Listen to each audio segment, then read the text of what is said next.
તો ભારતમાં હવાઈ સેવાઓ આજે પણ પ્રભાવિત થઈ છે। ઉડ્ડયનોમાં કલાકોનો વિલંબ અને ફ્લાઇટો રદ થઈ રહી છે। ઇન્ડિગોની ફ્લાઇટ સૌથી વધુ પ્રભાવિત થઈ છે। ઇન્ડિગોની રોજની 200થી વધુ ફ્લાઇટ કેન્સલ થાય છે।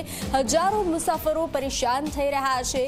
નવા નિયમો અને કેબિન ક્રૂની ઘટનાના કારણે સ્થિતિ સર્જાઈ છે। પાયલટ એસોસિએશનોનો આરોપ છે કે પહેલાથી આ માટે આયોજન નહોતું કરવામાં આવ્યું। વિન્ટર શેડ્યુલમાં વધુ 900 ફ્લાઇટ ઉમેરી છે, પરંતુ નવા પાયલટ્સમાં નથી લેવામાં આવ્યા।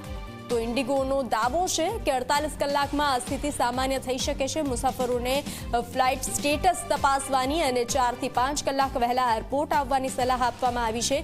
દિલ્હી, મુંબઈ, બેંગ્લોર, હૈદરાબાદમાં સૌથી વધુ અસર પહોંચી છે।